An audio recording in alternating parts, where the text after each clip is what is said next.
वालेकुम व्यूवर्स। आज का हमारा जो लेक्चर है लेक्चर नंबर 9 वो है anomie theory and strain theory. So जी एनोमी थ्योरी मैंने जैसे इसलिए लिखी है, इसका मैं आपको मेन कंसेप्ट बता देती हूँ कि ये इस कदर इतना वास्ट नहीं है, ना इसको इतना ज़्यादा देखा जाता है। इसका मेन कंसेप्ट ये है कि अगर इंसान मेहनत करता है, ठीक है जी, बड़ी मेहनत करता है, बड़ी पी काटता है और एक मुकाम पर पहुँच जाता है, ठीक है जी, तो वो बेहिस हो जाता है, ठीक है जी। वो बेहिस हो जाता है, ठीक है जी। वो दूसरों तक रसाई उसकी मतलब कि वो इतना बेहिस हो जाता है कि वो अपने तक जिन लोगों की रसाई होती है वो उनके साथ भी बुरे सलूक करना स्टार्ट कर देता है। मतलब कि वो अपने आप को ही समझ लेता है कि जी बस जो भी हूँ मैं ही हूँ, ठीक है जी।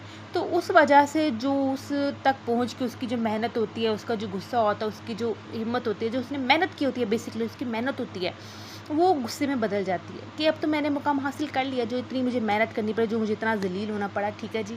वो मेहनत अब उसकी एक एटीट्यूड में बदल जाती है, उसकी एक क्या कहते हैं इंतशार में बदल जाती है। उसको हम एनोमी थ्योरी कहते हैं जी। एनोमी किंग मार्टिन ने इसकी जो मेन क्या कहते हैं कि इसकी जो फर्स्ट जो बुनियाद थी वो इसने दी थी एनोमी थ्योरी की। ये चीज़ थी एनोमी थ्योरी और स्ट्रेन थ्योरी, सेम टॉपिक है, इसमें कोई भी फ़र्क नहीं है। तो जी स्ट्रेन थ्योरी क्या कर लेते हैं, किसी से किसी भी चीज़ से मुतमईन होना, यहाँ पे मुतमईन ना होना, ठीक है जी, और इंतशार वगैरह पैदा हो जाना। यहाँ पे ना आना था वो मैंने नहीं लिखा, ठीक है जी। इससे मुराद है कि हम किसी भी चीज़ से मुतमईन नहीं है, ठीक है जी।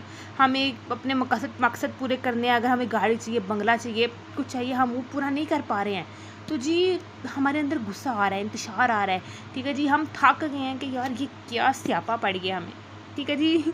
तो ये है स्ट्रेन थ्योरी कि किसी भी चीज़ से मुतमईन नहीं होना चाहिए, किसी चीज़ को अचीव करना चाहना, लेकिन क्या कहते हैं कि अपनी ख्वाहिशात को मार देना, उनके साथ दिल लग जाना और उनको बाद में अचीव भी ना कर पाना, तो ये स्ट्रेन थ्योरी की, ठीक है जी, काम है। अब इसमें आ जाते हैं आगे से structure strain and individual strain.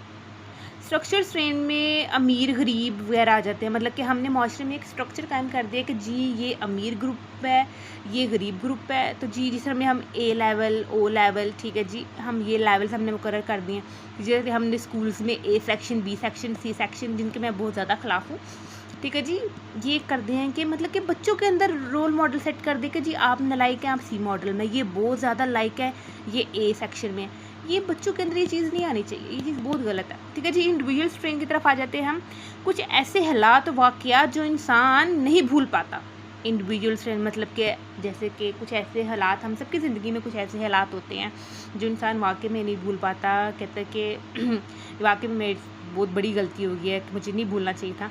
इसमें मैं अपने एक वाक़या शेयर करती हूँ कि यहाँ पर हमारे होते स्पीच कंपटीशन। तो जी मेरे कॉलेज से मैं थी उम्मीदवार, तो मैं अपने कॉलेज वाला जो फंक्शन होता है वो तो मैंने बहुत अच्छे तरीके से पास कर लिया, फर्स्ट पोजीशन आई मेरी।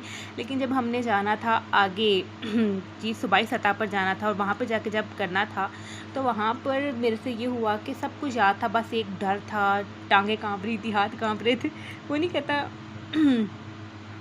क्या था कि कांपे टांग रही वाला सीन था। तो जी वही वाला सीन हो गया वहाँ पे। तो जब मैं स्टेज पर गई, एक तो मैंने माइक के पास ज़्यादा अपना मुँह कर दिया, ठीक है जी, और वहाँ पे जब मुँह कर दिया तो उसके बाद जी मैं एंड पे आते आते ना वो क्या कहते हैं कुछ शेर थे काउंट कर दिए, मैं वो शेर भूल गई।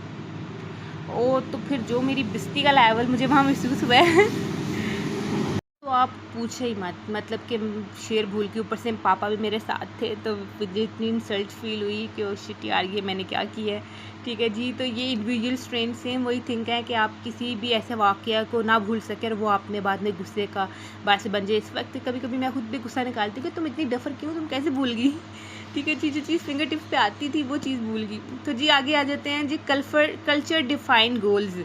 यार इसके अंदर हमारा कल्चर हमारे कुछ गोल्स को डिफाइन कर देते हैं कि जी अगर आप एक कल्चर का हिस्सा हैं तो आपके पास गाड़ी होनी चाहिए, बंगला होना चाहिए, अच्छे कपड़े होने चाहिए, अच्छा खाना होना चाहिए, अच्छे स्कूल में आपका पढ़ता होना चाहिए, अच्छा आपका बैंक बैलेंस होना चाहिए, कहते सोसाइटी अप्रूवल मीन्स। अब यहाँ पे आके बच्चे बहुत कन्फ्यूज हो जाते हैं। बस आप ये याद कर लें कि जी कल्चर डिफाइन गोल्स में है गाड़ी, बंगला, अच्छे कपड़े।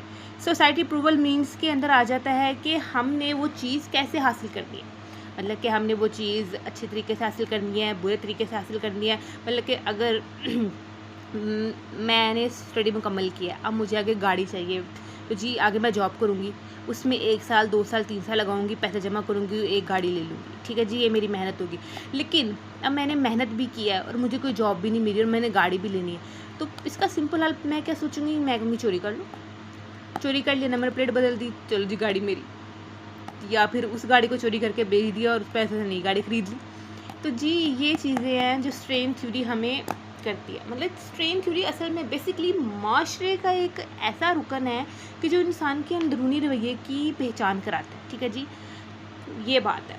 स्ट्रेन थ्योरी के अंदर ये है। एनोमी थ्योरी भी सेम इसी की कह लें कि छोटी बहन है, ये बड़ी बहन है, बस यही सीन है। इससे ज़्यादा इसके पूरे टॉपिक के अंदर कुछ नहीं है। और ये मेरे हैंड रिटन नोट्स हैं, अगर कोई वर्ड मैंने गलत लिखा हो या कोई अल्फाज मैंने गलत लिख दी हो तो उसके लिए माजरत। इसी के साथ अल्लाह हाफिज़।